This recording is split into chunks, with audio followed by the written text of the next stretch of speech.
ver si esto anda. Hola, hola, hola. Hola, hola, hola. Sí, ahí se escucha. Perfecto. Esto apunta a la pantalla, no a mí. Esto. No apunta a nada. Ah, es para el audio. Ah, excelente, excelente. Sí, no pasa nada. Bueno, gracias. Siempre hacemos un agradecimiento. O sea, hacemos un agradecimiento. Ah, esperen que le dé una cosa a María Eugenia.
Ahora sí. No, antes que se me vaya Tommy, le quería agradecer al Centro de Estudiantes por este encuentro. Yo sé que uno viene y todo, pero el agradecido generalmente uno porque se encuentra con los jóvenes, que son el futuro, y a su vez no, hay confianza plena, de que mientras no lo voten a Milei, después ahí podemos discutir de otra manera. No, para nosotros es importante porque parte del aprendizaje se basa en una universidad pública, gratuita y restricta, de calidad, y que la gobiernan ustedes también. No es que la gobernamos nosotros, los viejos, los decrépitos, los docentes, sino que esto es una construcción verdaderamente colectiva. Hoy todo el mundo dice construcción colectiva, habla del colectivo como si fuera, pero esto es verdadero, hace más de 100 años que es así, porque los estudiantes gobiernan la facultad. Muchas veces la facultad han sostenido su enseñanza gracias a que los estudiantes salieron a la calle a pelear, y hoy estamos en la misma. Entonces, que ustedes decidan como centro de estudiantes, que representa al resto de todos los compañeros, que tienen que hacer repaso porque no les alcanza, y en buena hora que nos lo pidan a nosotros, que no se lo pidan a alguien de afuera y que le tengan que pagar. Para eso estamos nosotros, que somos docentes. Así que muy agradecido, Tommy, a todo el grupo, y arrancamos nomás, listo, te libero. Hola. A ver, yo me voy a traer esto un poquito más para acá y quizás me voy a tener que poner acá, así, porque vamos a usar bastante la pantalla. ¿Ustedes la ven bien a la pantalla? ¿Sí? Bien. Esta es la definición de insuficiencia cardíaca, que es el tema que nos toca abordar hoy. Prometo que no va a ser muy largo y que va a ser interesante. Voy a sacar esto porque ya entré en calor.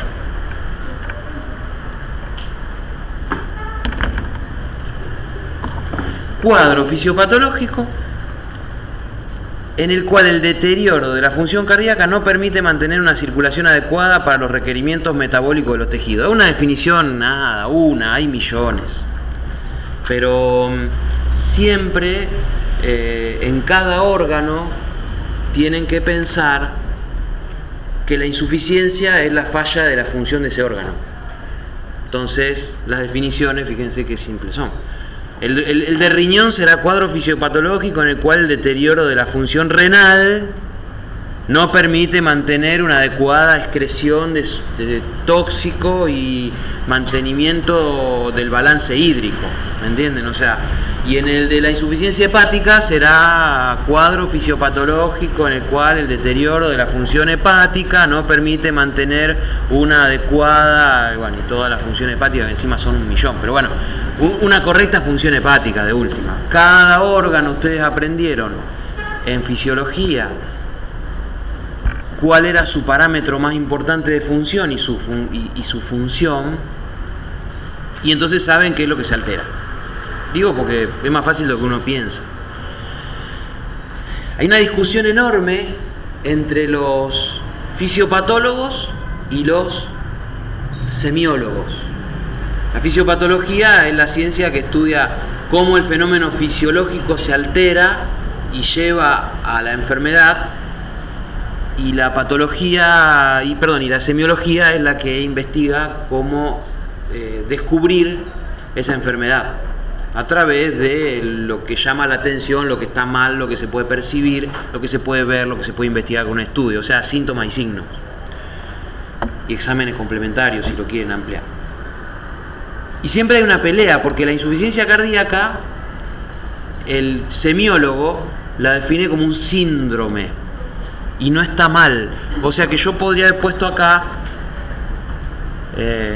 síndrome en el cual aparecen síntomas y signos de la falla cardíaca, y estaría bien también. Ustedes pueden hacer lo que quieran. Esto no es, por eso digo, esta definición es para que nos empecemos a meter en esto. Porque desde el vamos, como puede haber muchas causas de insuficiencia cardíaca, muchas causas de insuficiencia renal, muchas causas de insuficiencia hepática, digo para tener ejemplos, y a veces las causas se unen a determinados síntomas y signos externos y tienen determinados síntomas y signos que tienen que ver con ese órgano, según la causa, entonces a veces uno puede encontrar una gran variedad de formatos en que se presentan los síntomas y los signos. Por eso hablamos de síndrome. A mí se me ocurrió ponerlo desde la fisiopatología, pero bueno, porque las clases tenían que ver con ese nombre además. Y si nosotros vamos a la fisiopatología, tenemos que comprender que va a haber dos grandes problemas cuando falla el corazón. El corazón bombea sangre, por lo tanto, si es una bomba, saca sangre de un lugar, la expulsa para el otro lado. Si el corazón o la bomba no anda, hacia adelante va a haber menos sangre y hacia atrás se va a congestionar. Como el corazón va de venas hacia arterias, donde se va a congestionar o aumentar la cantidad de sangre va a ser en las venas, y donde va a faltar sangre es en las arterias. Entonces, este es el mecanismo fisiopatológico básico que opera en la insuficiencia cardíaca. Si nosotros nos acordamos de esto, ya tenemos gran parte de la respuesta a lo que nos puedan preguntar. Digo, para el inicio de un examen donde uno tiene que hablar de insuficiencia cardíaca, y los dos eventos fisiopatológicos más importantes son la disminución del volumen minuto cardíaco, que es la cantidad de sangre que sale por minuto hacia las arterias desde el corazón, y la congestión venosa es el otro mecanismo, por supuesto en las venas, desde las venas que llegan al corazón hacia atrás. Esto es el mecanismo más básico de la ley que ustedes conocían como ley de la continuidad, que es que, perdón, estoy hablando de la ley de la continuidad y no es la ley de la continuidad, me pasé porque a veces la escribo, me falta un pedazo que es la presión arterial, olvídense de lo que dije. Esto es un producto, es básico para establecer cómo se genera un flujo de sangre. El volumen minuto cardíaco en litros por minuto es igual al volumen sistólico en litros, si se quiere, o en mililitros, multiplicado por la frecuencia cardíaca en latidos por minuto. Ustedes saben que más o menos el promedio son unos 80 mililitros que se expulsan en cada latido, y en promedio hay unos 70 latidos por minuto. Estos son rangos. Esto va de 60 a 100 en la normalidad, la frecuencia cardíaca, y el volumen sistólico anda también entre 70 y 120, más o menos 110. Pero bueno, en promedio nos otorgan 5 litros por minuto, 5.000 mililitros por minuto en reposo de volumen minuto cardíaco, que aumenta en el ejercicio.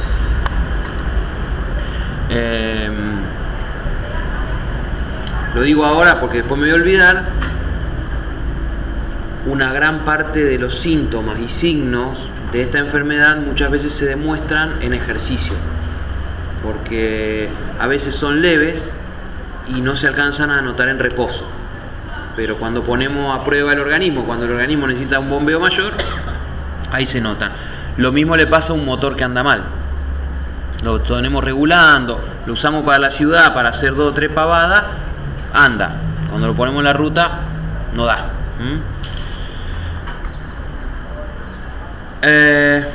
A ver, hay varios elementos que juegan un rol sobre el volumen sistólico. Uno de ellos era la poscarga. La poscarga era, en líneas generales, haciendo una abstracción, porque no es la definición correcta, era la resistencia que se oponía a la salida de sangre del ventrículo, tanto izquierdo como derecho. Acá podemos hablar de cualquiera de los 2 ventrículos, ¿no? El ventrículo izquierdo expulsa sangre hacia la aorta, entonces si hay una gran presión en la aorta, por algún motivo, o si se hace más finita la pared, porque el año pasado seguramente cuando estaban en tercero, vean que la geometría ventricular también jugaba un rol en la poscarga. La poscarga era la tensión que había, la tensión que hay en la pared cuando se está por expulsar, cuando se tienen que abrir las válvulas. Esa tensión depende, va a aumentar si hay mucha presión aórtica. También esa tensión va a aumentar si la pared es finita. Esto va a jugar un rol en las cardiopatías dilatadas. O sea, en las cardiopatías dilatadas va a haber no solamente más volumen, sino también más poscarga. Porque, bueno, una explicación más matemática, que no vale la pena ahora volverla, que tenía que ver con la ley de Laplace, pero básicamente es porque tensión es fuerza sobre longitud, y cuando cambiamos la longitud tenemos cambios en la tensión. Pero bueno, no importa. Lo más importante es recordar que la presión aórtica ejerce un fenómeno sobre la poscarga, y obviamente la poscarga genera un efecto negativo sobre el volumen sistólico. O sea, si tenemos mucha poscarga vamos a expulsar menos cantidad de sangre, y si expulsamos menos cantidad de sangre, como este sí era un factor que era directamente proporcional con el volumen, vamos a perder volumen minuto. Más poscarga, menos volumen sistólico. Menos volumen sistólico, menos volumen minuto cardíaco. O sea que si por algún motivo aumentara la poscarga, estaríamos teniendo insuficiencia cardíaca. Este es otro de los grandes puntos de control del volumen sistólico, la precarga. La precarga era la tensión que había en la pared del ventrículo en el momento en que se llenó, en el que se cierran las válvulas auriculoventriculares y se empieza a hacer fuerza para sacar, en algún momento abrir la válvula aórtica, o sea, para empezar la fase isovolumétrica sistólica. O sea que el corazón se va llenando, primero en forma pasiva, el ventrículo, siempre hablamos de ventrículo. Después viene una partecita al final donde la aurícula hace una contracción para meter un poquito más de sangre, y ahí se terminó de llenar. Ahí la tensión que hay en la pared ventricular se llama precarga. Esa precarga obviamente depende de cuánto volumen de lleno hay. Volumen de fin de llenado diastólico, que no sé si lo recuerdan, el más promedio de los promedios que pone un libro que a ustedes les gusta mucho, que es el Guyton, es 120. Hussey pone 130, aquellos, los libros van poniendo distintos números, no siempre es igual en reposo, pero más o menos anda por ahí, 120, 130 mililitros. Expulsa 80, nos quedan 50, 40, 60 mililitros de volumen residual. Bueno, el volumen de fin de lleno diastólico ejerce un efecto sobre la precarga total. Más volumen de fin de lleno, más tensión en la pared. Y lo que es interesante es que si esa pared tiene más tensión, se va a contraer con más fuerza y nos va a otorgar un mayor volumen sistólico. Esto que está acá, entre el volumen de fin de lleno diastólico y el volumen sistólico, ahora en un ratitín lo vemos más mechado con la patología, era lo que se llamaba la ley de Frank-Starling. Estaba representada esta gráfica: volumen de fin de lleno diastólico abajo volumen sistólico en la ordenada. Entonces veíamos que a más volumen de fin de lleno, más volumen sistólico. O sea que si a un corazón lo cargamos con 140, va a expulsar más sangre que si lo cargamos a 120. Si le cargamos 120 mililitros, capaz que expulsa 80 mililitros de sangre. Si lo cargamos a 140, capaz que expulsa 85-90. O sea, mejora su performance si lo cargamos más. Eso es algo interesante porque en los motores esto no ocurre. Uno siempre tiene la idea de homologar el corazón, que tiene 4 válvulas, un motor de auto. Los motores generalmente en el motor de un auto uno tiene válvula de entrada y válvula de admisión y válvula de escape, son muy parecidos. La dinámica de un motor hay quienes dicen que está copiada del corazón humano, el motor de un auto, por ejemplo. Y cuando uno quiere que un auto ande más rápido, con más potencia, por ejemplo, porque no siempre en el auto uno busca velocidad. Vieron que uno cuando está en una pendiente y tiene que salir necesita más potencia para que el auto no se quede. Y la única forma de resolver, de acá digo los que manejan, cuando uno tiene un auto en una pendiente y quiere salir con más potencia, es la velocidad, es meterle más a fondo el acelerador. O sea, esta variable manejar, esta de acá. En un automóvil solo se puede manejar la frecuencia cardíaca. No podemos manejar la fuerza del pistón, el volumen que se mueve el pistón para darle más rosca al motor. Nada. O sea que todo esto en un motor artificial no existe. De hecho, en los corazones artificiales tampoco existe. Hace un tiempo una charla de uno de los más grandes capos de los trasplantes, digamos, de los que han diseñado trasplantes. Hay uno que es un crack que se llama Juan Carlos Chach, que es graduado de acá, de nuestra facultad, que cuando cumplimos 100 años en el 2020 estuvo online porque era plena pandemia, ¿no? El director del Hospital Pompidou de París, que es el hospital donde más trasplantes se hacen en el mundo. Bueno, un capo, y ahora están haciendo ensayos con bioválvulas, bioparedes, o sea, con impresoras 3D modelan corazones artificiales, pero biológicos, en realidad hechos crecidos in vitro. O sea, están haciendo una locura. Y charlando con él siempre dice lo mismo: no podemos regular más que esto, Jorge. Esto es lo único. No se ha logrado todavía esto que estamos mostrando acá, que lo descubrieron Frank y Starling hace más de 100 años, más 150 años. Es decir, nadie todavía pudo hacer que si a algo le llega más volumen, lo expulse. Lo pueden hacer, pero en forma muy rudimentaria y puede fallar, entonces no se anima nadie a dejar un corazón metido ahí adentro con esas características. Entonces, bueno, los corazones artificiales van con marcapasos externos, entonces van regulando el marcapaso externo según las necesidades, pero no logran esto que es perfecto. Lo único que quiero es que dimensionen eso. Esto es algo maravilloso. Si por algún motivo le llega más sangre, se expulsa más sangre. ¿Puede llenarse más un corazón? Sí.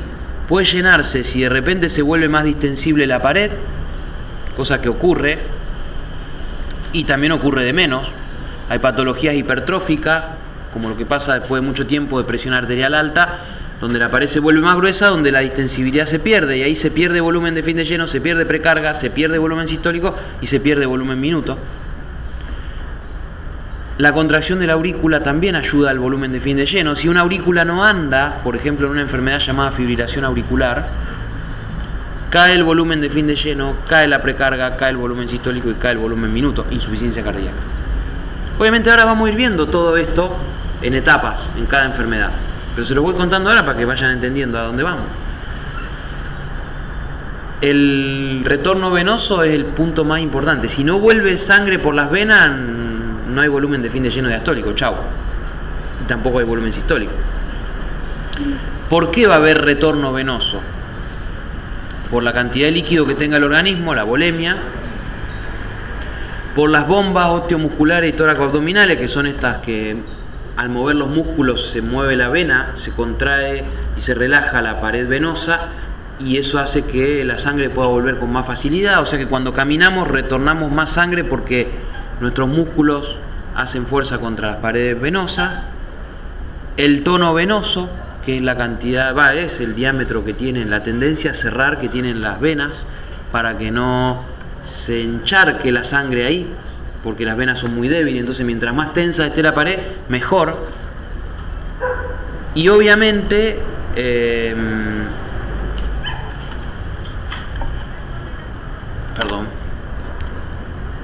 en este caso va a ser más difícil de comprobar, pero esto es vital. O sea, si una persona por algún motivo no tiene volemia, entra en insuficiencia cardíaca. Ahora vamos a ver una de las etapas de la insuficiencia cardíaca aguda, que es el shock, donde no hay presión, no hay volumen minuto, nada, porque no hay volemia. Uno de los tipos de shock, que es el shock hipovolémico, es la falta de volemia. Por ejemplo, un baleado, una persona que le dan un balazo en una arteria y enseguida se escapa toda la sangre y nos quedamos sin volemia. Entonces ahí entramos en insuficiencia cardíaca aguda, en un estado terminal que se llama shock. El inotropismo es algo fundamental, es la otra parte de la fuerza. Esta parte podríamos decirle que es la fuerza regulada por la longitud de la fibra, por el volumen. Le llamamos contractilidad activa a lo que genera de fuerza la precarga. Y el inotropismo es lo que también llamamos contractilidad pasiva. Es el grado de contracción determinado directamente por el sistema simpático, por la posibilidad del simpático de abrir canales de calcio y por la cantidad de calcio que haya disponible. De hecho, un montón de enfermedades afectan el inotropismo, porque si el corazón es un músculo y tiene una fuerza determinada, la fuerza esa va a depender de cuánto músculo hay. Y si el corazón está debilitado porque hay zonas donde se ha muerto el músculo, va a tener menos inotropismo. Durante años, el más fácil de entender es el infarto. Si se muere una parte del tejido muscular, hay menos inotropismo, no hay duda. Durante muchos años se sigue usando la droga, tiene más de 100 años, la digital, que es una droga proveniente de las plantas, lo conocían los indígenas del norte de América hace muchos cientos de años, o los digitálicos, que son drogas, intervienen en los canales de calcio para abrirlos, para que entre más calcio a la célula muscular y aumente el inotropismo. Droga básica de la insuficiencia cardíaca, sobre todo si la insuficiencia cardíaca es causada por falla del inotropismo. La droga más común es la digoxina, que la van a estudiar cuando estén en cuarto, la van a estudiar cuando estén en quinto y la van a estudiar cuando estén en PFO. Importantísimo. La frecuencia cardíaca, importante para producir volumen minuto cardíaco. Si baja la frecuencia cardíaca, nos quedamos sin volumen minuto. Chau, insuficiencia cardíaca. ¿Cuándo nos podemos quedar sin frecuencia cardíaca? Cuando haya una bradiarritmia, es decir, una arritmia en menos. Y también acuérdense que si hay una arritmia en más, opera este mecanismo, donde si el corazón, este latido no lo hace así, tan tranquilo, y lo hace a una velocidad muy alta, no le da tiempo a llenar. Esto es a frecuencias arriba de 200. Pero hay un montón de arritmias. Hay arritmias, chicos, que llegan a los 300, 350 latidos por minuto. Por ejemplo, el aleteo ventricular. Entonces, cuando estudien, no se asusten ahora, pero cuando estudien en quinto, en clínica, van a estudiar 20, 25 tipos de arritmias distintos. Cada una tiene su particularidad, su génesis, el problema que tiene, etc. Y algunas que son taquiarritmias muy altas, esas no dejan que el corazón se llene. Cada vez que, uno tiene 250 latidos acá, uno tendría que pensar, vamos a tener un volumen minuto, pero a chorro va a andar. Y no, sin embargo, no llena, no tiene precarga, baja el volumen sistólico, cae el volumen minuto. Se llama trabajar en vacío.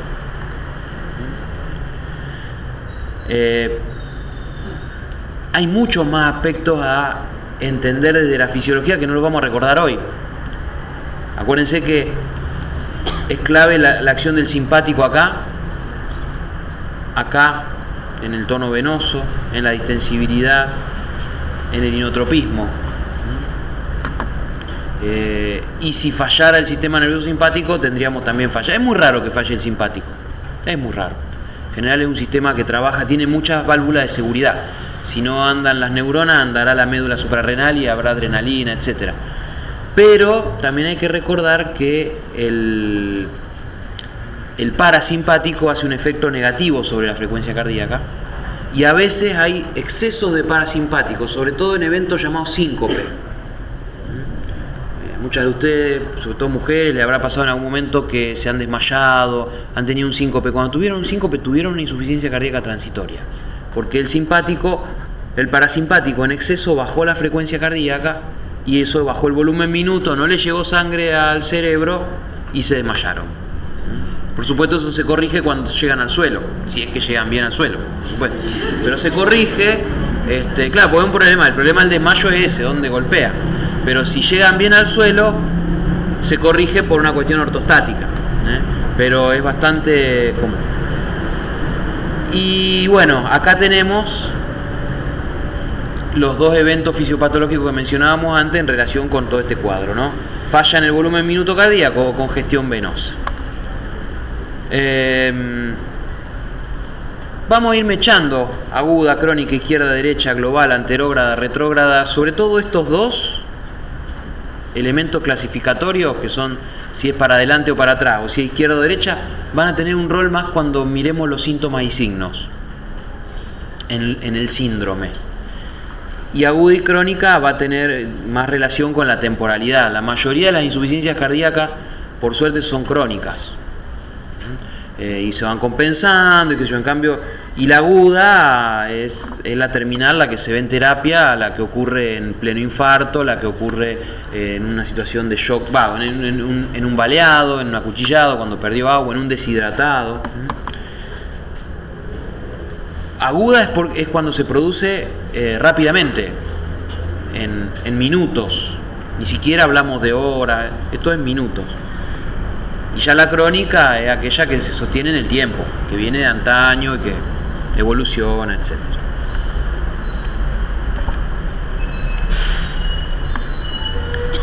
Haciendo un resumen muy básico de las principales causas: falla de bomba en cualquiera de los ítems que vimos recién, aumento de la carga de trabajo sobre el corazón, llenado insuficiente de las cavidades cardíacas. Pero no nos metamos acá a hacer tanta definición estratosférica, vamos a las causas posta, vamos a meternos en las causas posta. Falla de bomba, cardiopatía isquémica, esta es la posta, digamos, la más importante, porque aparte tuvieron con Iñaki una clase sobre placas de colesterol, vieron que la dislipemia, la hipertensión arterial, la obesidad, etcétera, todo lleva a que se generen placas en las arterias. Esas placas tapan sobre todo corazón, riñón, miembros inferiores, o sea, el corazón es el punto más frecuente, bueno, y cerebro, carótida. No se salva el corazón de las placas y termina siendo la principal causa de muerte en el mundo occidental. Entonces esto está a la orden del día.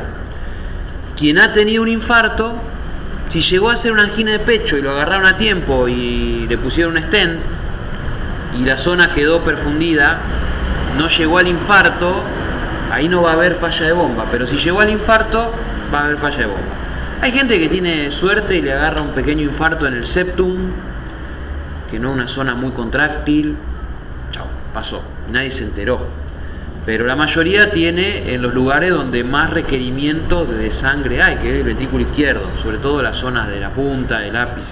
Entonces, lamentablemente esto está a la orden del día. Ya más alejado en frecuencia, las miocarditis. Hay un montón de tipos de miocarditis que los estudian. Esperen que voy a tener que cortar un segundo, tengo que atender, es un minuto.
Bueno, seguimos. Miocarditis hay un montón.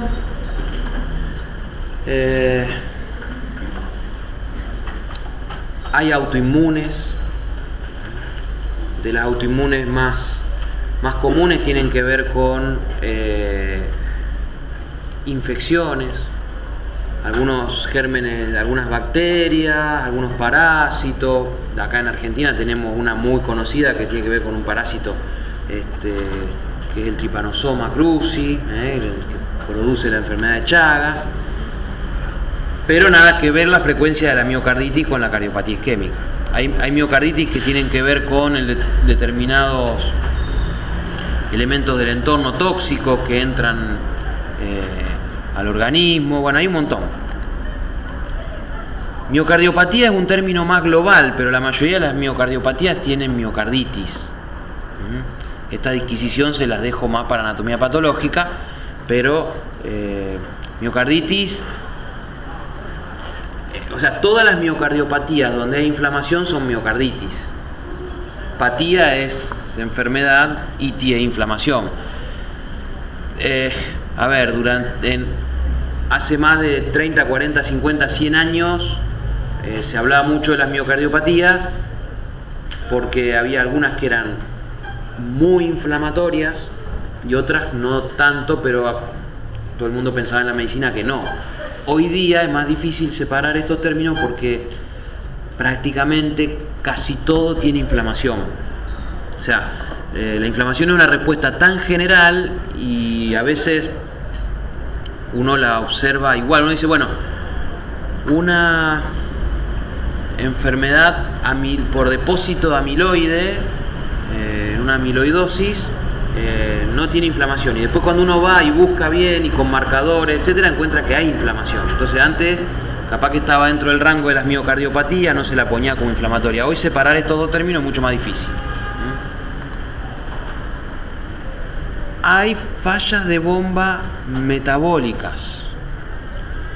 Hay un montón de enfermedades donde el corazón parece estar sano, pero falla hay una enfermedad genética por el cual hay una falla en la troponina, en la tropomiosina, en la actina, en alguna bomba, y son enfermedades donde el paciente tiene todo normal a la macroscopía, uno ve todo normal, sin embargo ese corazón bombea menos. Hay un montón de fallas, hay muchas que se llaman miopatías. Hay un montón, tienen nombres propios, está lleno. Algunas tienen que ver más con el combustible. Por ejemplo, hay un grupo que se llama glucogenosis, donde se termina depositando glucógeno porque no se usa, porque fallan algunas enzimas del uso del glucógeno. Entonces la persona tiene fallas cardíacas, tiene fallas musculares, esqueléticas. Hay un montón. Por supuesto, cada vez más rara. Esto es rarísimo y se descubre más en la infancia. Y esto es, a la orden del día. Todo el mundo tiene. O sea, 30-40% de la población va a tener alguna cardiopatía isquémica y va a tener falla de bomba. Y después, en la falla de bomba se incluyen todos estos trastornos que les hablaba antes del ritmo cardíaco. Aleteo ventricular, fibrilación. Bueno, la fibrilación ventricular ya es la última. Esa, cuando aprendan fibrilación ventricular, es cuando ya el corazón no late. Está todo así, como contrayéndose permanentemente, pero no llega a ser la contracción unificada. Esa es la fibrilación ventricular, que es una de las arritmias que habitualmente llevan a la muerte del paciente. Pero de ese para abajo, cualquier otra alteración del ritmo va a generar falla de bomba.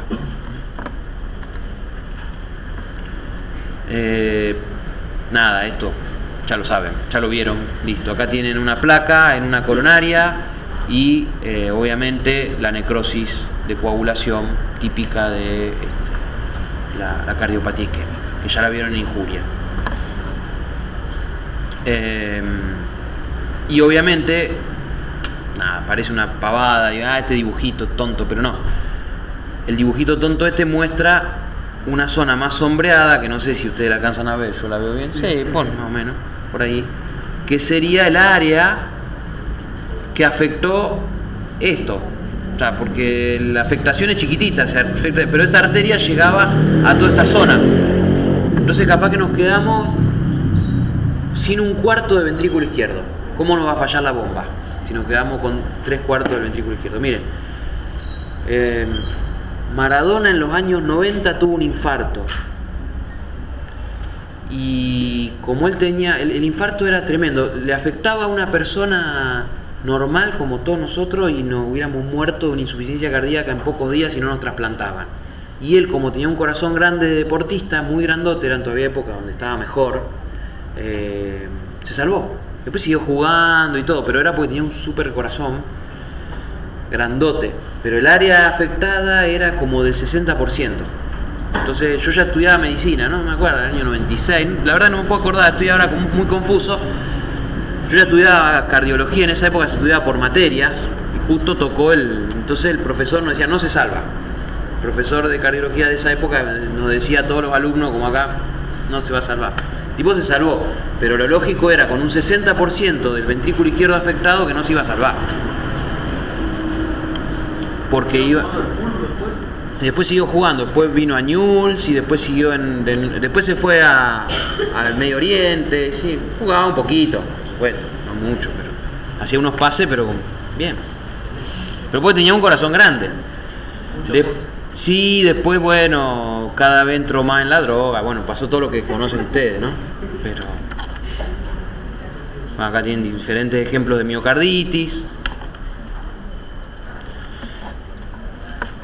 Acá está el corazón más frecuente después de 25, 30 años de afectación autoinmune en el Chagas, que es la miocardiopatía dilatada. Nada, el Chagas tiene un montón de estadios, tiene un montón de formas. Sé que les preguntan Chagas en Injuria y estudiaron algo. Bueno, uno de los formatos que puede tener el corazón de un chagásico crónico es la miocardiopatía dilatada. Miren el corazón normal y miren el corazón dilatado, ¿no? Fíjense que parece una pelota ese corazón. Y miren, nada, como para tener una idea, la pared, esta sobre todo, porque acá estamos en ventrículo izquierdo, y miren cómo debería ser esa pared. Ya está tremendamente, bueno, como la palabra indica, afinada y esto dilatado. Entonces, para resumir, las fallas en la pared, infartos, miocarditis, producen alteraciones de inotropismo, falla el volumen sistólico, cae el volumen minuto cardíaco. Esto se está grabando, así que hola a todos los que después la van a escuchar. Y se supone que se está grabando con pantalla incluida, digo porque les va a ser difícil a partir de ahora cada pantalla volverla a reproducir, ¿no? Voy a poner distintas en todos lados. Así que la falla tipo infarto o miocarditis, perdemos inotropismo. Ahí donde se usa esta droga que se llama digital, los digitálicos, que le dan más fuerza al corazón que quedó vivo, digamos. El resto del corazón, ¿cómo repara? ¿Qué hay ahí? Fibrosis, exacto. Quedan cicatrices, como cuando nos rompemos el músculo, cuando nos desgarramos, jugando al fútbol, jugando a algún deporte, rompemos el músculo y lo que queda es una cicatriz. Uno dice me curé, y no te curaste nada, te quedó una cicatriz. El músculo ya no es el mismo. Hay gente que se lesiona 10, 15 veces en su vida, no sé, el cuádriceps, y después ya ese cuádriceps es insuficiente, porque está lleno de cicatrices en vez de ser un músculo coherente, digamos. Por fallas, por cardiopatías congénitas, digamos, por fallas metabólicas o la falla que sea eléctrica, una bradicardia sinusal, caída de la frecuencia cardíaca, caída del volumen minuto cardíaco. 20 latidos por minuto. ¿Quién aguanta 20 latidos por minuto? ¿Cuál es el tratamiento de las bradicardias? Puse bradicardia sinusal porque es la más común, pero después están las bradicardias ventriculares, hay un montón. ¿Cuál es el tratamiento que se imaginan ustedes de una bradicardia? vos con el inotrópico no podés suplir, porque vos podrías ponerle inotrópico para que aumente esto en compensación, pero no es tan... Vos podés subir el volumen sistólico capaz que de un determinado valor al 80%, al 70%, pero no mucho más que eso. Entonces, si vos tenés una bradicardia de 20 o de 15 y tenés que llevarla a 60, tenés que triplicar. Entonces no te sirve demasiado. Igual se le ponen a veces inotrópicos. ¿Adrenalina? Sí, muy bien. Podrían usar eso, por ejemplo, en una insuficiencia cardíaca aguda por un paro cardíaco, que al fin y al cabo termina siendo esto exagerado, le inyectan adrenalina directamente al corazón. Bárbaro. Pero no podemos estar inyectándole adrenalina o drogas estimulantes, como dice el beta estimulante. No podemos estar haciéndole eso todo el día porque podríamos generar otros quilombos. Entonces, ¿qué método se le ocurre? Es muy común, pero estamos haciendo preguntas y respuestas, nada más que para... Exactamente, el marcapasos. El marcapasos es el tratamiento idóneo de la insuficiencia cardíaca de este tipo. Entonces, lo que hace es mandar un pulso eléctrico remedando qué es el nodo sinusal y le marca cuánto tiene que hacer. Chao. Ese es el marcapasos, exactamente. Como si fuera fácil, ¿no? Es un quilombo, pero la verdad que sí, porque no dice, chao, le tiraron. Son aparatitos caros, hay que implantarlos, hay que setearlos, hay que tener determinados cuidados, ¿no? No es tan fácil. Dependemos de una máquina. Y cuando el marcapasos se queda sin batería, cuando tiene batería de respaldo, hay un montón de cosas, ¿no?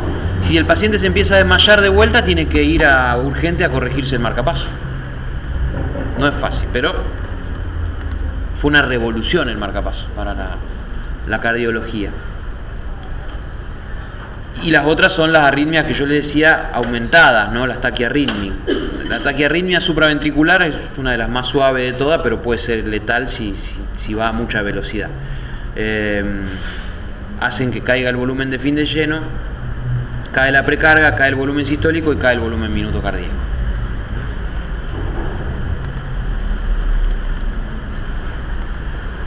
Después hay insuficiencias cardíacas por aumento de la carga de trabajo, le llamamos así para entenderla.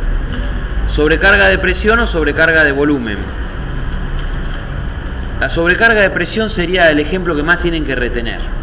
Si uno dice, bueno, a ver, ¿qué me tengo que llevar de esta clase? Y que los infartos dan insuficiencia cardíaca por falla en inotropismo y que la hipertensión arterial produce una sobrecarga de presión,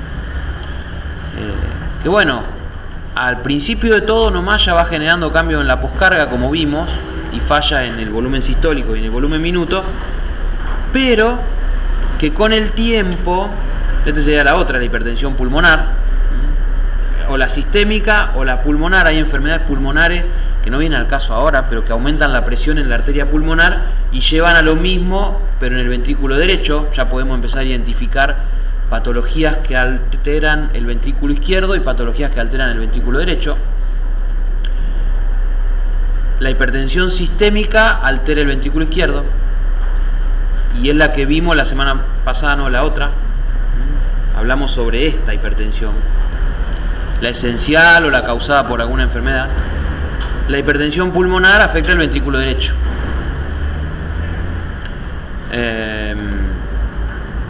Obviamente va a estar sobrecargado de presión, o le llamamos sobrecarga, a las valvulopatías de tipo estenosis.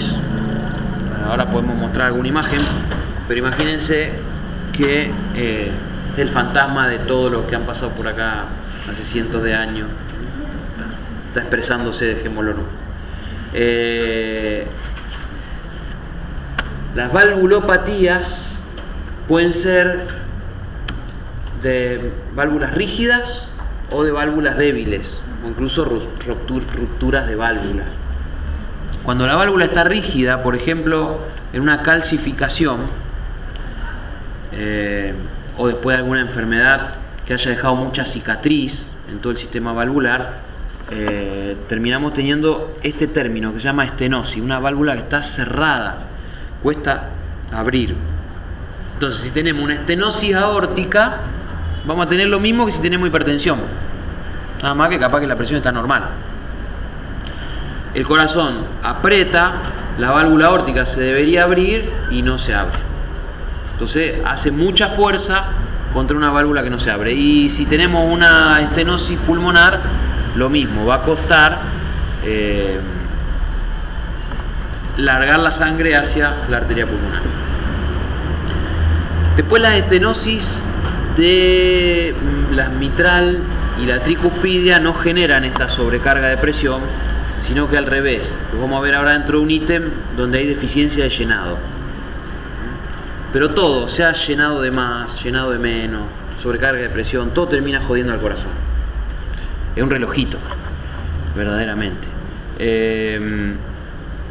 Esto olvídense porque las neumopatías crónicas entrarían dentro del rango de la hipertensión pulmonar. O sea, producen sobrecarga de trabajo porque producen hipertensión pulmonar. Después lo borro, bueno, a usted le va a quedar grabado. Tachen esto. Espera, y después tenemos enfermedades. Ahora vamos a ver esto qué significa en nuestro gráfico, que es nuestra guía. Y tenemos la sobrecarga de volumen. Las insuficiencias valvulares dan problemas de sobrecarga de volumen. Y las cardiopatías congénitas también. Bueno, me dejé allá los fibrones, se los hago con las manos para mostrarles. Qué pena. ¿Querés que lo busque, Jorge? No, nadie tiene un fibrón acá, ¿no? Si alguien tiene, porque a veces hay siempre algún genio que tiene fibrón. Si alguno tiene... ¿Lo busco? No, pará. Capaz que yo lo veo que está sacando algo, capaz que... Una pavada, además, es para hacer un grafiquito. Perfecto. Tengo un segundo, ya se lo devuelvo. Ahí tengo que cambiar. Anda, después. Por ayudar, así somos los médicos. Miren, esto sería así. ¿Por qué cardiopatía congénita? Esto es una guasada lo que estoy haciendo, ¿eh? Ventrículo izquierdo, derecho, aurícula izquierda, derecha. O sea, olvídense, esta por ejemplo es la aorta. Esto es grueso, este es un ventrículo más grueso, este es un ventrículo más fino.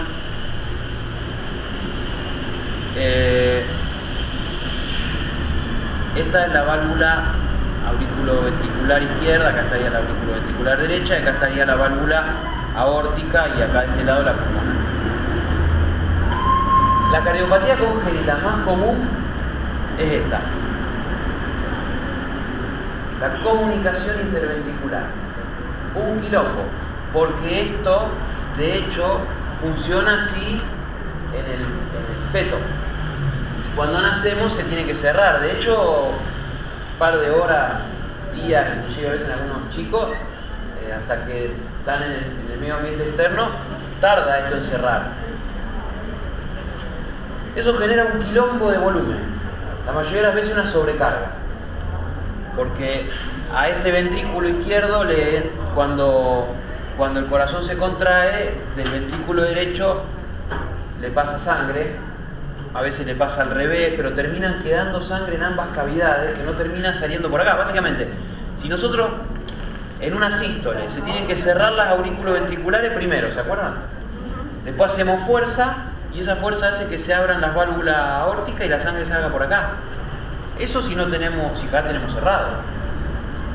Pero cuando hacemos fuerza para sacar la sangre por la aorta, la sangre se va al ventrículo derecho y después vuelve. Se queda ahí, entonces sobrecarga de volumen el corazón. Entonces si un chico nace con una CIB, le llamamos nosotros, comunicación interventricular, que es la cardiopatía congénita más común. ¿Es algo de Fallot?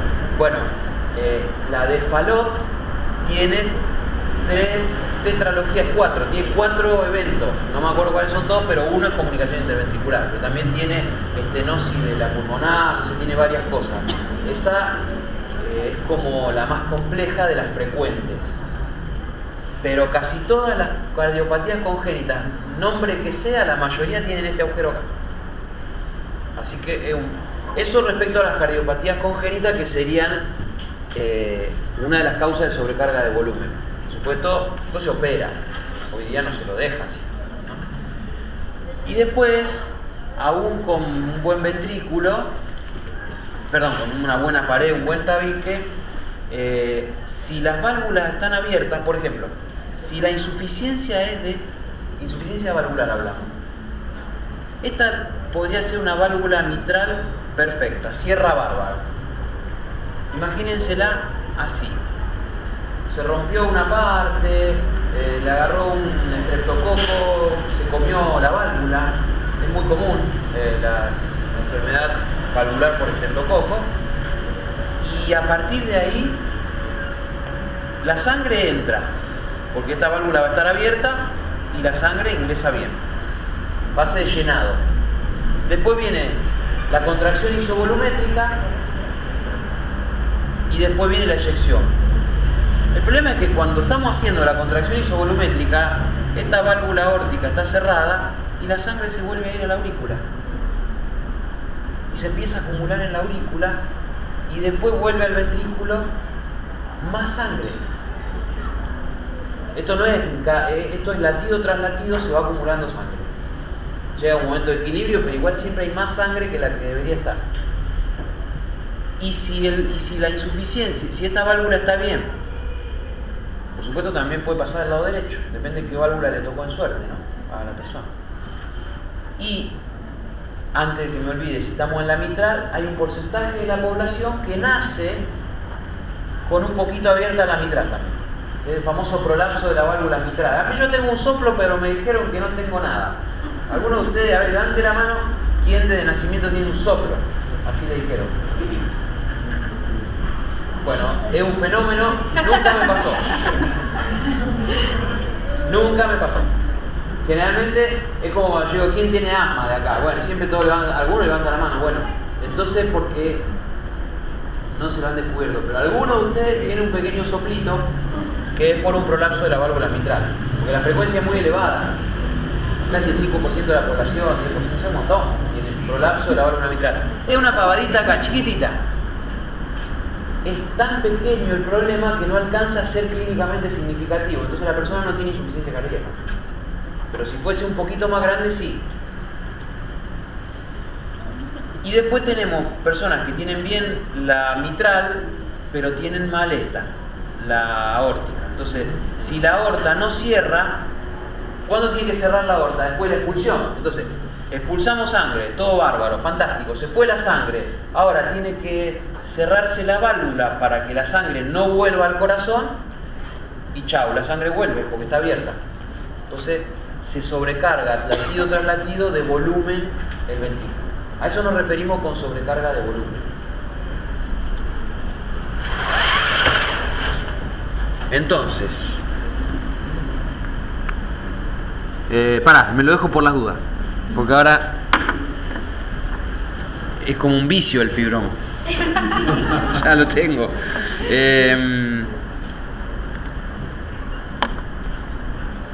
La sobrecarga, vamos al gráfico inicial. La sobrecarga de presión, hipertensión, estenosis aórtica o pulmonar. Ya lo que veíamos acá. La hipertensión o las estenosis. Dentro de las valvulopatías, las estenosis. Tenemos un aumento de la presión aórtica o de la poscarga directo si es estenosis, porque ahí no está aumentada la presión aórtica, pero bueno, está aumentada la poscarga. Cae el volumen sistólico, cae el volumen minuto. No hay vuelta que darle. Esa es la causa de la insuficiencia cardíaca. Después aparece, y acá hay que mencionarlo, después lo vamos a ver al final de nuevo, el mecanismo de compensación. Acá vamos a ver el primer mecanismo de compensación. Porque para paliar esta situación de que hay una poscarga aumentada y entonces el volumen sistólico está cayendo y cae el volumen minuto, el corazón empieza a andar un poquitín más rápido, empieza a bombear un poquitito más,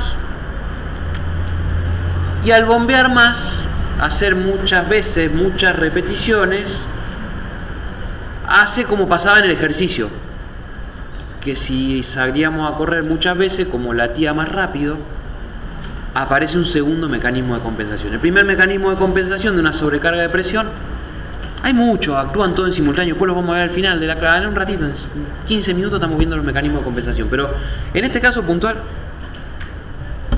es muy secuencial, muy lógico. Aumenta un poquito la frecuencia cardíaca y el corazón se empieza a entrenar, pero lamentablemente, como no le llega más volumen, porque acá el problema es la sobrecarga de presión, no le pasa como al corazón de Maradona, que era grueso pero además muy amplio, con mucha precarga, sino que este se vuelve grueso, hipertrofia ventricular, en este caso izquierda o derecha según sea. Y esa hipertrofia está buena, ¿por qué? Porque ayuda a compensar esa válvula que está estenótica o esa presión que tiene contra la que tiene que mover. Al principio está bueno, después jode, porque la hipertrofia altera la distensibilidad. Entonces llega un momento donde ese corazón no se puede llenar. Una causa típica, yo no lo puse acá porque son muy puntuales, pero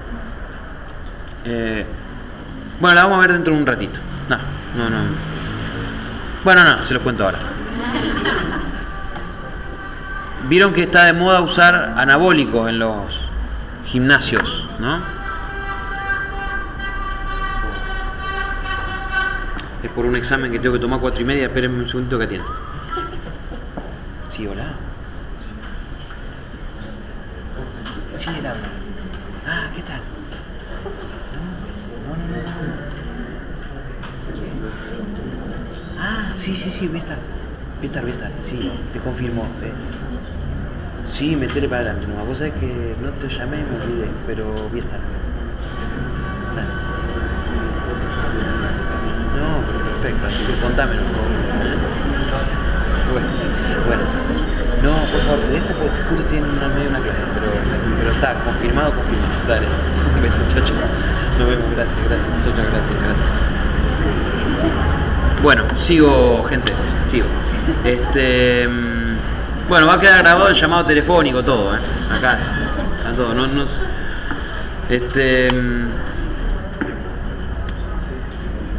digo,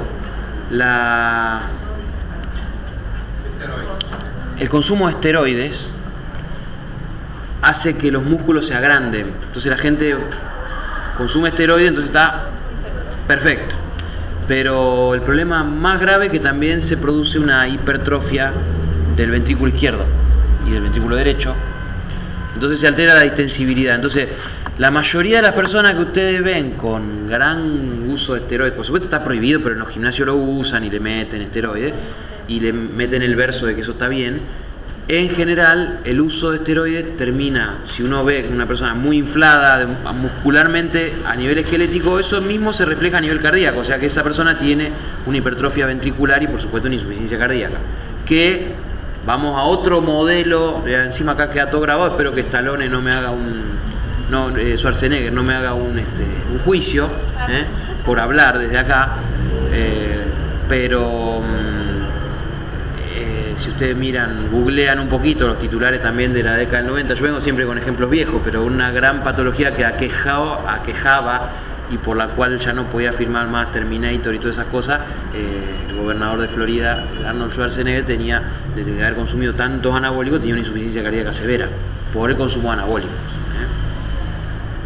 Por supuesto lo deben haber tratado a tiempo y todo bien, pero fue una noticia y muchos forzudos, digamos, consumidores de anabólicos tienen este problema. Bueno, acá estaba, miren, interesante. Con el tiempo los mecanismos de compensación que tienen que ver con la hipertrofia terminan generando caída de la distensibilidad, que hace que ese corazón no se llene bien, que haya menos precarga, menos volumen sistólico y menos volumen minuto cardíaco. O sea que inician con la poscarga aumentada y después terminan por la hipertrofia con este mecanismo. ¿Se entiende? Sí.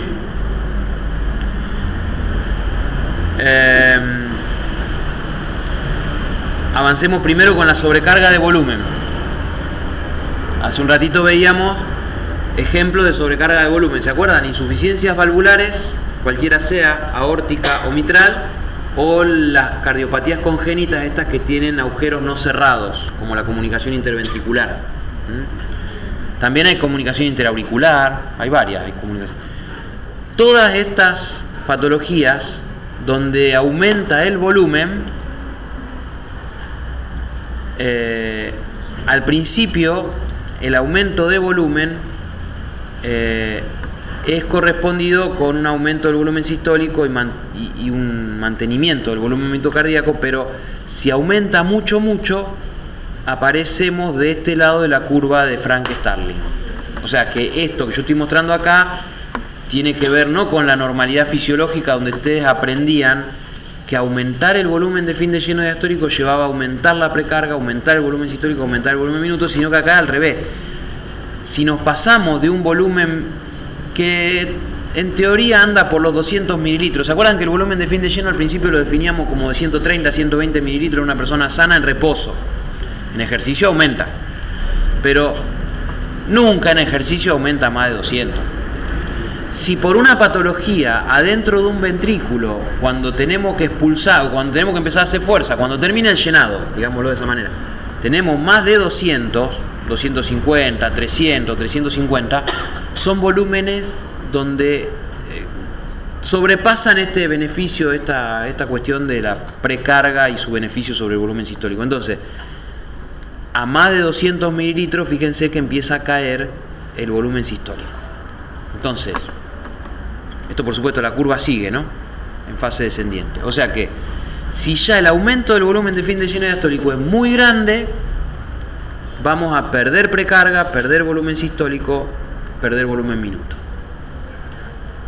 Perdón, la precarga va a estar aumentada. Acá habría que poner esta flecha acá, esta flecha acá. Una precarga muy aumentada nos hace perder volumen sistólico. Contrariamente a lo que pasa cuando la precarga va aumentando paulatinamente y no es muy alta. ¿Estamos? Bien. Esto pasa también en la mayoría de los momentos terminales de una insuficiencia cardíaca, porque generalmente el mismo encharcamiento que produce la insuficiencia cardíaca al no circular la sangre hace que cualquiera sea la causa de insuficiencia se vaya acumulando líquido en todos lados. Ustedes vieron los edemas, bueno, también se acumula líquido en las cámaras y termina operando este mecanismo, que es un mecanismo lamentablemente nefasto, porque ya no nos ayuda, nos empeora. O sea que con la sobrecarga de volumen hay un aumento del volumen de fin de lleno tan alto que termina haciendo caer el volumen sistólico.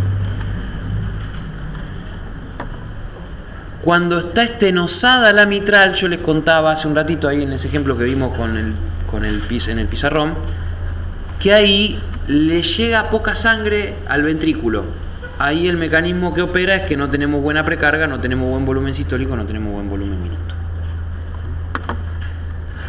En todos estos mecanismos, si está salvado, los nodos sinusales están bien, la mayoría de las veces el simpático va a compensar con aumento de la frecuencia. Ahora cuando veamos los mecanismos compensatorios, pero lo traigo a colación porque acá se ve fácilmente. Falla esto, cae el volumen sistólico, cae el volumen minuto. Lo más fácil es aumentar la frecuencia para compensar, mientras se pueda. Después termina siendo un mecanismo que opera, como habíamos visto, en forma negativa. Ya lo vimos. Una válvula insuficiente, comida, esto está destruida esta válvula, y acá una válvula estenótica, fíjense, no deja espacio para nada, está calcificada. Esta es una válvula calcificada, esta es una válvula rota.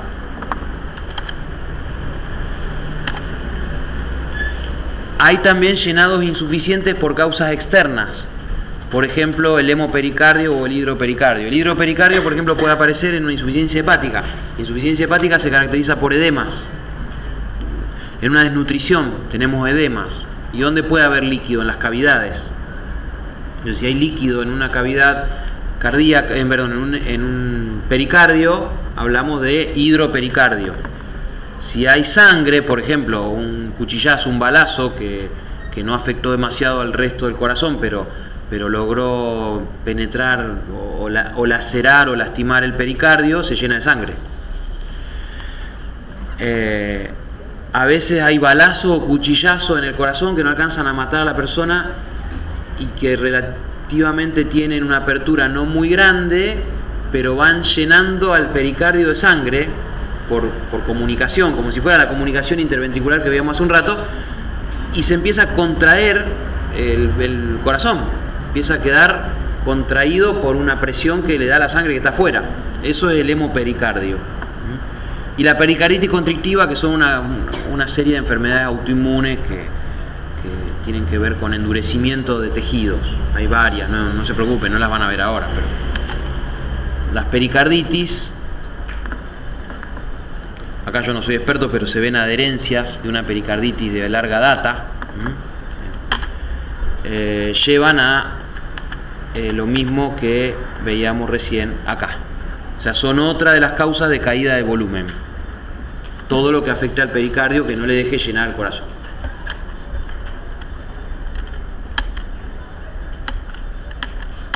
Y que afectan también la distensibilidad. Una mención rápida a la insuficiencia cardíaca aguda. Porque si el infarto es masivo, como le llaman algunas veces a los infartos, o afecta al nodo sinusal y el corazón se queda sin latir y estamos en una falla de bomba aguda, o es tal el grado de alteración del músculo que 70-80% de la masa muscular que no se mueve, el corazón entra en una falla aguda, rápida, de minutos. El taponamiento cardíaco del hemopericardio severo, muchas veces, como le decía, un balazo lo que genera es un hemopericardio tan fuerte alrededor que no se puede mover el corazón. La embolia pulmonar, la miocarditis aguda, a veces hay reagudizaciones de una miocarditis. Bueno, pero el ejemplo más clásico es el infarto. Entramos en lo que se llama el shock cardiogénico. Esto, chicos, es para que sigan reflexionando. No les toman shock cardiogénico, hipovolémico, distributivo, capaz que en el examen cuando le están tomando insuficiencia cardíaca, pero está bueno saberlo. El shock es un evento donde cae la presión bruscamente y está en riesgo la vida. La definición tiene que ver con la presión baja. La presión puede estar baja por distintos motivos. Cardiogénico es el que nos toca ahora, pero también puede ser hipovolémico, que también genera una insuficiencia cardíaca aguda, y el distributivo, que ya tiene que ver con cambios, sobre todo de vasodilatación intensa. Nada, para que lo repasemos. En el shock hipovolémico tenemos caída de la volemia, eso hace que caiga el retorno venoso, no haya volumen de fin de lleno, no haya precarga, no haya volumen sistólico, no haya volumen minuto cardíaco, no haya presión. Lo van a tener en el material grabado, por supuesto, sáquenle fotos. A mí me gusta mucho este tipo de gráficos porque aclaran bastante, porque es siempre el mismo gráfico y lo único que tenemos que hacer es pensarlo. Capaz que cuando el año pasado se los hacía en segundo, ustedes decían, este está re loco con la flechita, pero después la flechita se usa para esto.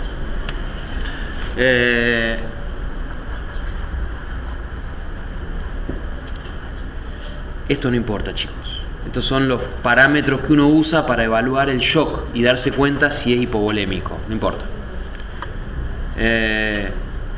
Fíjense que la frecuencia cardíaca no está tocada, entonces acá este puede ser un gran mecanismo de compensación. Cuando uno encuentra un paciente con un shock hipovolémico, un balazo, un cuchillazo, una deshidratación extrema por una diarrea severa como el cólera, uno le pone el dedo y a veces no lo encuentra por lo debilitado que está el pulso, pero si lo llega a detectar, la velocidad es extrema, 150 o 200 latidos por minuto, para tratar de compensar la falta de líquido. Este es el shock cardiogénico. Acá falla el inotropismo, la precarga, falla todo, falla la bomba completita. No tenemos volumen sistólico, no tenemos volumen minuto, no tenemos presión.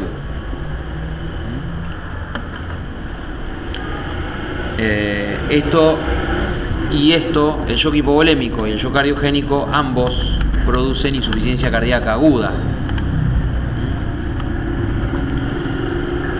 Uno podría decir, al no haber volemia tampoco hay presión directa, no hace falta hacer tanto lío. Porque la presión es la fuerza que hace la sangre contra las paredes arteriales. Si no tenemos sangre no tenemos presión, no necesitamos ni siquiera pasar a explicar lo que pasa en el corazón, pero bueno, es importante también. Porque si hubiera una bomba que funcionara independientemente del líquido y pudiera hacer que se mantenga la presión, pero están íntimamente ligados. Y esto que nada que ver con la clase de hoy, pero ya que estamos, se lo traigo a colación, el shock distributivo. El shock distributivo es cuando cae el tono arteriolar, o sea, cuando hay vasodilatación, cuando se abren las arterias en todo el organismo en forma violenta y entonces cae la resistencia periférica y cae la presión. Así, a grandes rasgos, se los cuento de Chimento nomás, no es de la década de los 90, este es un Chimento actual. Hay dos tipos de shock distributivo más frecuentes. Hay un montón, pero los dos más frecuentes son el shock anafiláctico y el shock séptico. Habrán escuchado hablar, tuvo una sepsis. Shock séptico es cuando la persona tiene una mega infección, esos bichos están en todo el organismo dando vueltas, están en todos los tejidos, por eso uno habla de a veces falla multiorgánica. En todos los tejidos está el bichito. Es un estreptococo, un estáfilo. El estáfilo es uno de los más frecuentes que dan este tipo de cosas, o los gram negativos, la pseudomonas. Y las toxinas que tiene son todas vasodilatadoras. Entonces, donde está el bicho hay vasodilatación, donde están las toxinas hay vasodilatación, entonces en un momento ya hay tanta vasodilatación en todo el cuerpo que cae la resistencia periférica y cae la presión. No le llega sangre a los tejidos.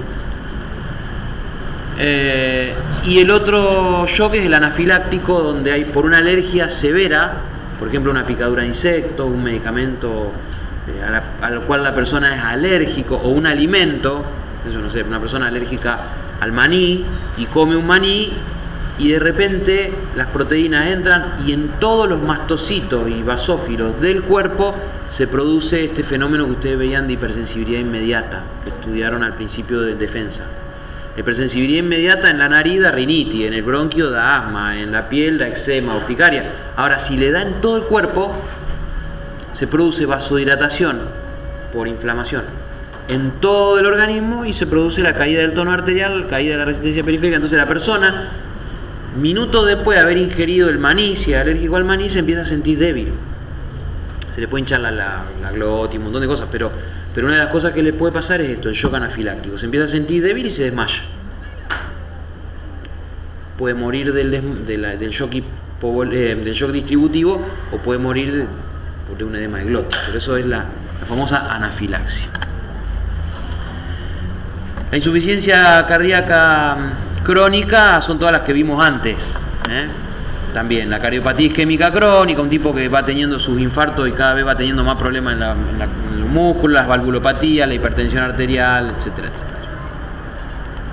Estas son todas imágenes que las paso rápido, pues ya las han estado viendo. La división entre cardíaca izquierda y cardíaca izquierda, insuficiencia cardíaca derecha, izquierda versus derecha.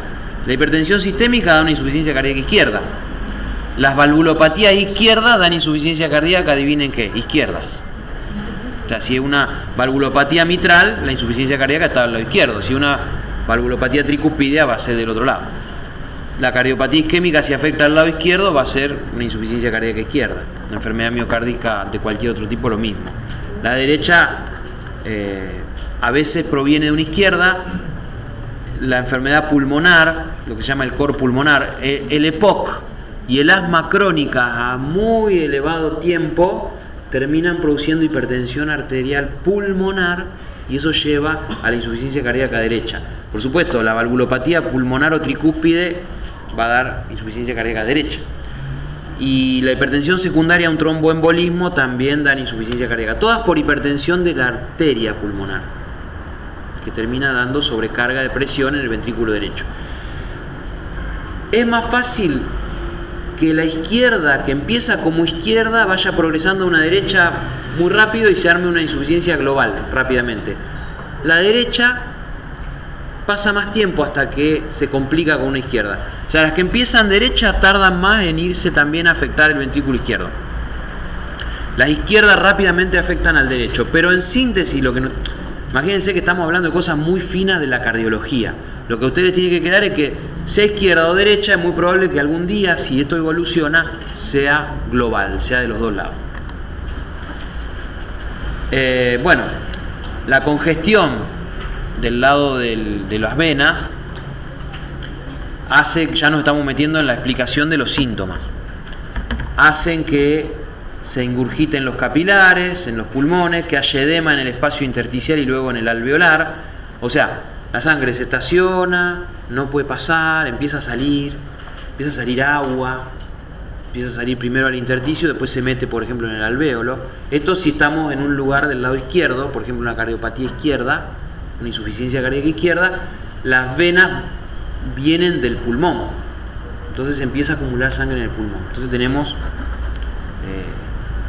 edemas en el espacio intersticial, si hay alvéolos, en los alvéolos pasa sangre, y si estamos en un pulmón se deteriora el intercambio gaseoso y termina habiendo hipoxemia, empieza a caer los niveles de oxígeno en la sangre. Esto si estamos del lado izquierdo y en el pulmón, el problema más grave, y si estamos del lado derecho, el problema más grave va a ser en todo el resto del cuerpo. Entonces, acá tienen una serie de alvéolos llenos de líquido. Este es el famoso edema de pulmón. Bueno, esto no pasa nada. Estos son todas cosas que se ven en la patología: éstasis vascular, ruptura de pequeños capilares, foco de extravasación hemática con presencia de hemosiderina, porque donde hay sangre termina habiendo acumulación de hemosiderina, macrófagos cargados con hemosiderina, lesiones tisulares y cicatrización. O sea, donde hay congestión permanente empieza a haber rastro de que hubo sangre y fibrosis, como siempre. Obviamente, si estamos en una barrera hematogaseosa, eso va haciendo que cada vez sea más difícil el intercambio de gases y que vayamos a una hipoxia crónica. Esto no hay que estudiárselo de memoria, hay que saberlo más o menos así, ¿no? En palabras. Bueno, sí, ya sé, después en anatomía patológica le preguntan, pero síganle una lógica. Si se olvidan de una palabra no pasa nada, es una lógica. Después de última el docente le ayudará, bueno, si para saber si hubo sangre acá, ¿qué restos ve? Y entonces, restos de hemosiderina, ¿se acuerdan? Bueno, qué fácil que es estar de este lado, sí, es verdad. Bueno, acá vemos una congestión de un hígado. Esto, por ejemplo, nada, si vemos esto que es edema en el pulmón, tenemos que sospechar que la insuficiencia cardíaca es del lado izquierdo. Si vemos esto en un hígado congestionado, tenemos que sospechar que la insuficiencia cardíaca está del lado. Ya me voy, chao, ya está, esa. El hígado no es moscada, que es un hígado clásico de la insuficiencia cardíaca derecha. Acá vemos lo de la volemia, no pasa nada, es lo mismo que hablábamos antes. Lo que pasa es que me quedó fuera de lugar, tendría que haberle ido, esta tendría que haber estado más arriba y se me voló de lugar. Esto es lo que hablábamos antes: más o menos volemia, más o menos retorno venoso, menos precarga, menos volumen sistólico, menos volumen minuto, mucha volemia en exceso. Por ejemplo, hay pacientes que están internados, vale la pena volver. Paciente internado, le están dando suero porque no puede comer, y de repente empieza con signos de insuficiencia cardíaca, empieza a tener alteraciones para respirar, le hacen una radiografía, parece tener un edema de pulmón. Pero ¿cómo? Si no tiene una infección, no tiene nada, no está infartado, nada. A veces es la sobrecarga hídrica. Por ahí de repente le pusieron más rápido el suero y no se dieron cuenta y le pusieron 8 sueros en vez de 6, que era lo que le correspondía para ese día, y lo encharcaron, le llaman. Se lo llena de agua y entra en insuficiencia cardíaca. Nada, le bajamos los líquidos y vuelve a la normalidad. Pero digo esto, la sobrehidratación también es un problema. La mayoría de las veces es un problema médico, pues suele ser de tipo más que nada iatrogénico, como decimos los médicos. Bien. Nada, los mecanismos compensadores se estudian en cardiología generalmente, no son para ustedes en tercer año. ¿Estamos? O sea que esto, pero como esto tampoco es clase de tercer año, esto es un repaso, Lo vemos. Interesantísimo. Porque aparte está bueno si les agarra por la cardiología, porque es una linda especialidad. Hermosa. Se necesitan muchos cardiólogas, porque son las patologías más frecuentes de la población. Hay mecanismos compensadores centrales y periféricos. Así los dividimos. Los centrales tienen que ver con... bueno, acá no lo estaría viendo, pero uno de los centrales que no... Ah, sí, acá está, bueno. Uno de los centrales más rápidos es el aumento del simpático, que va a dar origen a un aumento de la frecuencia cardíaca. Por eso, aunque no sea la causa, está infartado, tiene la pared alterada, tiene una insuficiencia cardíaca, y uno lo palpa y tiene la frecuencia cardíaca aumentada. Bueno, porque la taquicardia es un síntoma común a todas, síntoma o signo, depende si lo descubren ustedes o el paciente les relata que tiene como que está acelerado, pero es común a todas las insuficiencias cardíacas. O es la causa, bueno, la bradicardia no, justo esa será la excepción, pero o es la causa o es un mecanismo compensador, o sea que es muy común. Y es bueno, pues si no el paciente tendría un problema severísimo mucho antes. Ayuda un montón. La ley de Frank-Starling, empieza a fallar la bomba, y por el fallo de bomba se empieza a acumular sangre en la cavidad. No se acumula gracias a que aumenta la precarga, aumenta la expulsión. O sea que cada vez que falla la bomba tendríamos una acumulación de líquido que no termina siendo tal gracias a la relación esta, al mecanismo de Frank-Starling. Fantástico. Y la hipertrofia, cuando trabajamos contra determinada presión, ¿se acuerdan? Los casos eran hipertensión arterial o estenosis valvulares. La hipertrofia es un mecanismo compensador central también.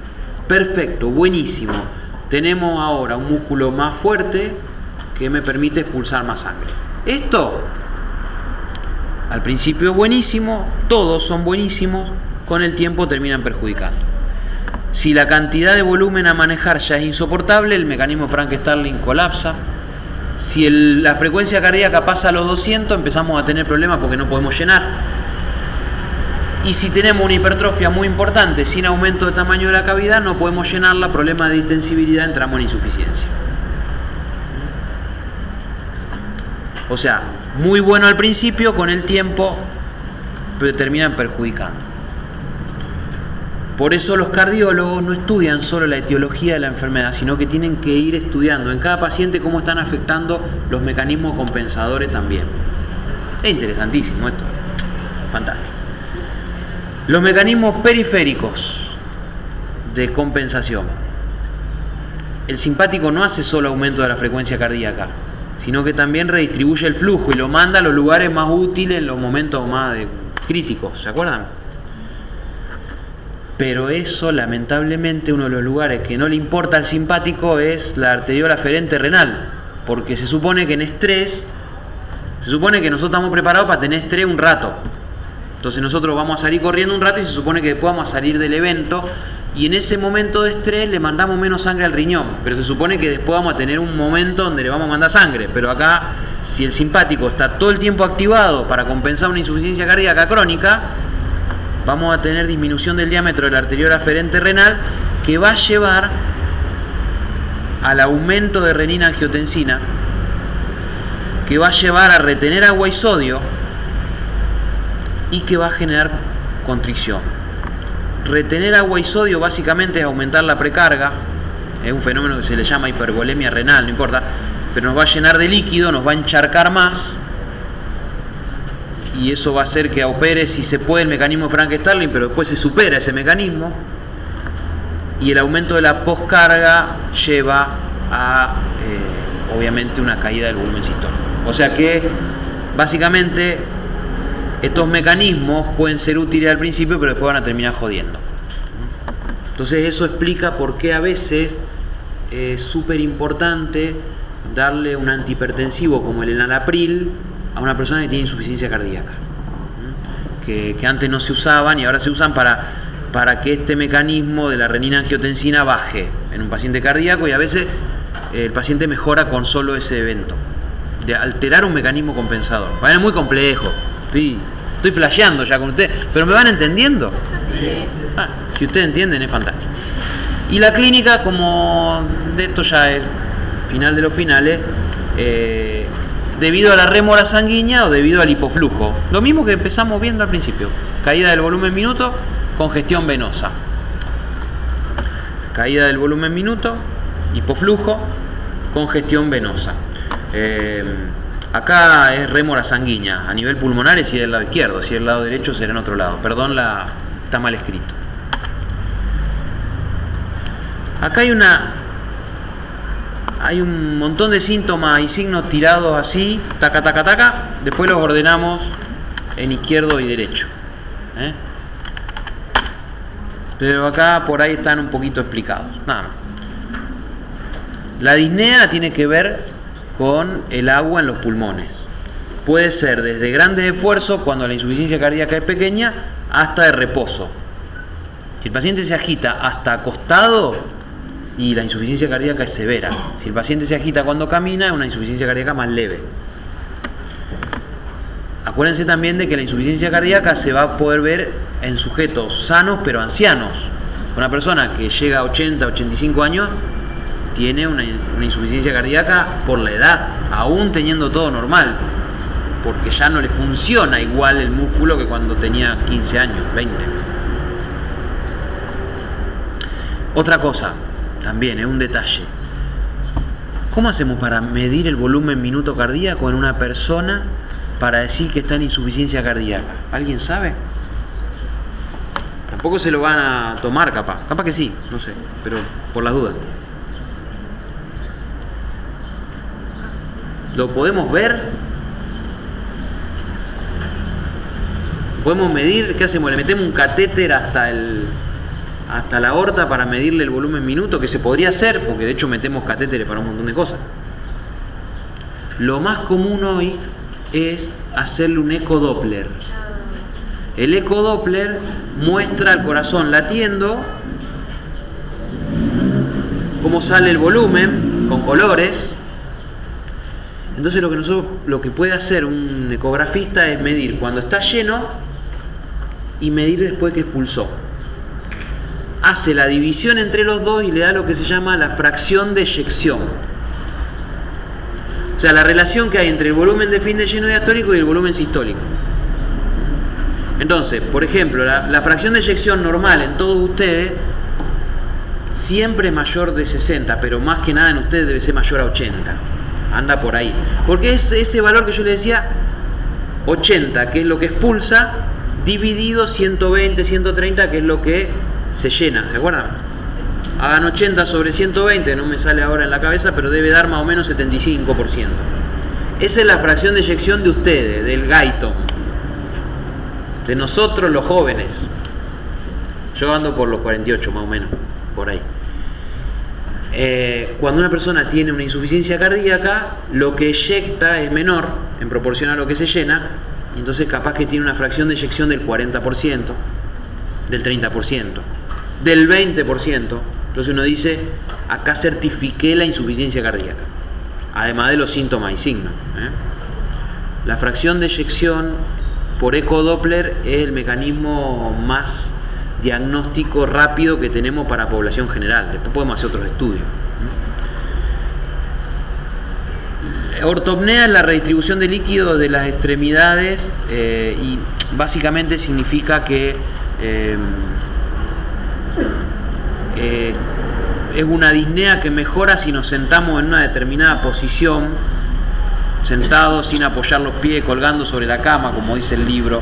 Esto ya lo estudiaron en Injuria cuando veían los distintos tipos de disnea. La disnea paroxística nocturna es una crisis de disnea de tos que despierta al paciente por la noche y que nos hace acordar al asma, porque aparecen como silbidos, pero que en realidad no son silbidos, son rales subcrepitantes muy, muy fuertes, y a veces nos hacen confundir. Si a una persona que tiene un asma, perdón, que tiene una disnea paroxística nocturna, que se despertó a la noche, que fue a una guardia, no puede más, no puede respirar, nosotros le ponemos el estetoscopio, no vemos que tiene otros edema en otros lados, no sabemos que es insuficiente cardíaco, pensamos que es un asma y le damos un corticoide inyectable para mejorarle su broncoespasmo, lo podemos matar.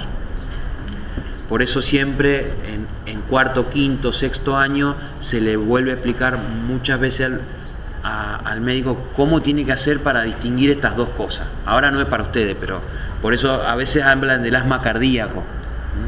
No es asma, nada que ver, por supuesto.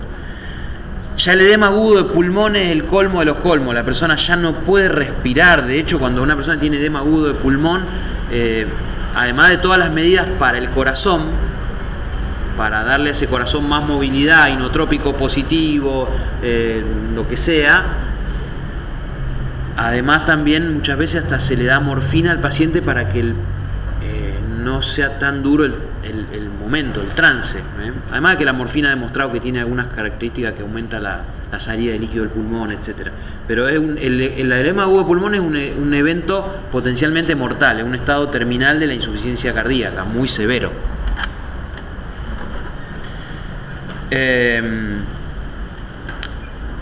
La respiración de Cheyne-Stokes también es un evento último cuando ya no hay circulación hacia ningún lado y el paciente empieza a tener una apnea con hiperventilación, hipocapnia, o sea, ya está. Ahí son patrones de respiración cercanos a la muerte por el edema agudo de pulmón sumado a que no circula la sangre. Es decir, cuando ya el corazón está en lo mínimo de lo mínimo, se encharcó el pulmón, no llega sangre al cerebro a ningún lado, a ningún tejido, y entonces empiezan todos los tejidos a producir dióxido de carbono sin nada a cambio, sin poder sacarlo, ¿no? Fatiga, debilidad, cansancio, agotamiento por hipoflujo. O sea, si no tenemos volumen minuto hacia nuestros músculos, empezamos a tener los músculos cansados. El paciente con insuficiencia cardíaca, sobre todo izquierda, que es la que le manda sangre a los músculos, se siente permanentemente cansado. Una cosa horrible. El tipo dice, estoy cansado, doctor, no doy más. Le agarran calambre, todo como si hiciera ejercicio todo el día, porque no le llega sangre. Los edemas bimalleolares con fovea, con lo que ustedes llaman signo de Godet positivo, ¿se acuerdan?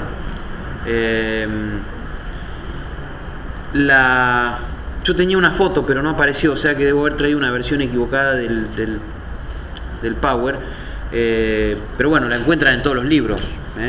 Los edemas son más declive porque al corazón le cuesta mucho más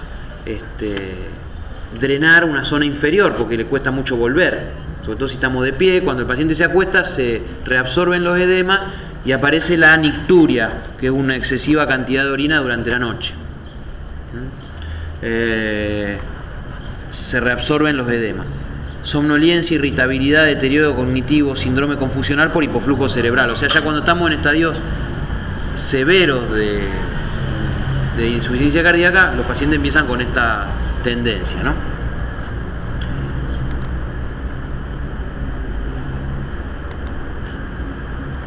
¿Cuál es el tratamiento último de una insuficiencia cardíaca que ya no tenemos más remedio? ¿Cuál se le ocurre que es? De cualquier origen y siempre que después se pueda por un montón de otras causas. Bien, el trasplante. Exacto. El famoso trasplante. Por supuesto, o el corazón artificial, cuando no hay trasplante, ¿no? El corazón artificial se usa, existe, es muy costoso, se aplica a determinados pacientes, no todos pueden recibir un corazón artificial, y a veces hay cosas más mixtúricas, si se quiere. Por ejemplo, no le reemplazamos todo el corazón, pero le reemplazamos una válvula. Todo eso existe, las valvuloplastias, los arreglos de válvulas, le hace un agujero a una válvula que está estenótica, etcétera, etcétera. Todo eso existe. Por supuesto, el trasplante no es como dice Milei. Aprovecho, ya que estamos, a tirarle un pequeño palazo. Además de que mentira lo del voucher, chicos, me imagino que ya lo tienen claro. No va a estudiar ni Magoya si es para hablar del voucher, ¿no? Pues todos nosotros que hemos estado en muchos lugares conocemos lo que es Chile, conocemos lo que son un montón de países donde están los vouchers, ¿no? Y no andan, chau, no existe. estudiar para los que tienen plata nomás. Pero esto del trasplante, que él dice alegremente, sí, yo pudiera comprarlo, es una ridiculez total, porque el trasplante, para encontrar uno, que no es que yo entonces voy a ir y lo voy a comprar en el kiosco. Usted tiene que tener compatibilidad, tiene que darse, no puede cualquier persona donar, tiene que haber pasado un proceso en el periodo tal de que se produjo la muerte, solo muy pocas muertes pueden ser potencialmente donantes. Por eso es tan difícil, es horrible que le esté robando tiempo en esto, porque tampoco, la verdad que votar a Massa, bien, nada, votar a Bullrich, es decir, ¿a quién votamos? Porque, claro, ¿a quién vamos a votar? Si votamos al... Se está grabando esto, qué interesante. Votamos a... Claro, ¿a quién votamos? Es muy difícil. Pero la verdad es que la liviandad con que de repente se asumen determinados discursos es lo mismo que en las elecciones de la universidad, en las elecciones estudiantiles, en las elecciones docentes, tal cosa. Bueno, comprobalo, hombre, porque no podés hacer un cartelito, una página web, un Instagram trucho que diga salvemos al qué sé yo, y que diga este es malo, este así, este así, este así, este así, este así, este así, este así, miente, que algo quedará. Y lo mismo pasa con Milei. Son estructuras complicadísimas. A mí me asusta, nada que no hayamos vivido en la Argentina, pero asustan. Bueno, volvamos, saquemos los trasplantes, volvamos acá.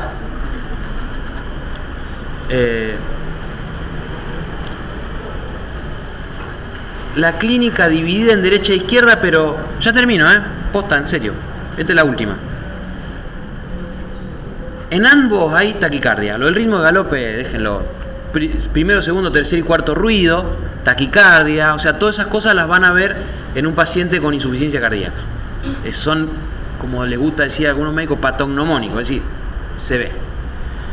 Todo producto de la taquicardia.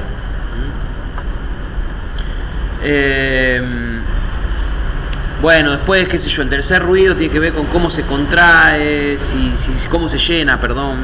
El cuarto, un poco más que ver con la frecuencia, pero todo se ve, todo eso que estudian ustedes en el corazón, ritmo de galope, el tercer y cuarto ruido y taquicardia se ve en la insuficiencia cardíaca, tanto derecha como izquierda o global. Por eso lo puse acá arriba. La insuficiencia cardíaca derecha, como el edema no está en el pulmón, sino que está en el resto del cuerpo, edemas de declive bilaterales, sobre todo en miembros inferiores, ya cuando esto es terriblemente grave, afecta a todo el cuerpo, obviamente, y son Godet positivo. ¿Qué quiere decir Godet? Que lo apretamos, lo soltamos y queda un ratito, y después se vuelve a llenar. Los edemas por falta de proteínas de la insuficiencia hepática o de la insuficiencia renal son distintos. Uno los aprieta y rápidamente vuelven a... O los de la inflamación. Se hacen percha la rodilla y tienen la rodilla inflamada, apretan y vuelve. En cambio en estos tarda en volver. Hepatoesplenomegalia, que se puede notar a la palpación, a la perfusión, como les enseñaron.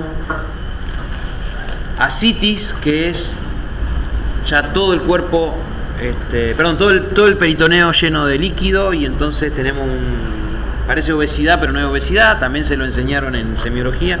La ingurgitación yugular.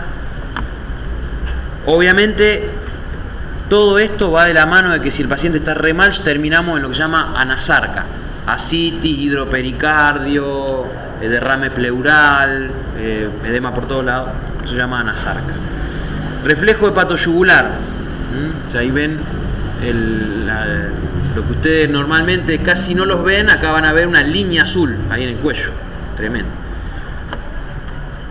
Esto del hígado en acordeón hay que preguntarle al que hizo, al que lo describió, pero dicen que si uno palpa el hígado de un insuficiente cardíaco, además lo encuentra como así, como en serrucho, y como que uno lo podría, como, no sé, habrá sido acordeonista el que lo descubrió, pero yo no toco el acordeón, así que no sé. Y la nicturia, que es el aumento de la cantidad que orina de la noche. O sea, si uno hace el promedio diario, orina lo mismo, orina 1500 mililitros por día. pero orina mucho más de noche que de día. Y la insuficiencia cardíaca izquierda es todo lo que afecta al pulmón.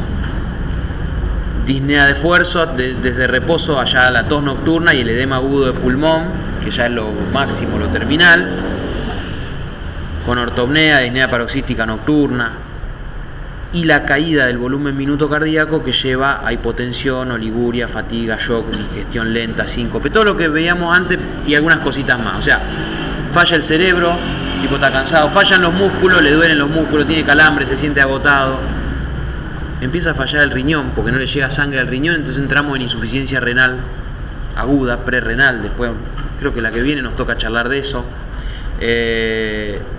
Empezamos a tener síncope por caída porque le empieza a bajar la presión, porque no le llena, no llega la sangre a las arterias. La digestión empieza a ser cada vez más lenta porque no llega sangre al intestino, etcétera, etcétera.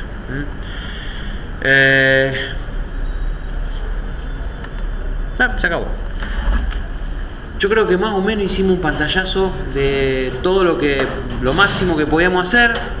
Espero que les haya servido. Esto va a quedar grabado, creo que se lo van a pasar en breve. Y yo debería... El de hipertensión y se lo tengo que pasar en PDF también. Bueno, dale, se lo paso a Octavio. Se lo estoy... Me dijiste que él me dijo que Bueno, gracias, gente. Gracias a ustedes por la paciencia. Nos vemos la próxima, creo que es renal. Y voy a tratar de cumplir. Si lo puedo mandar ahora. Sí.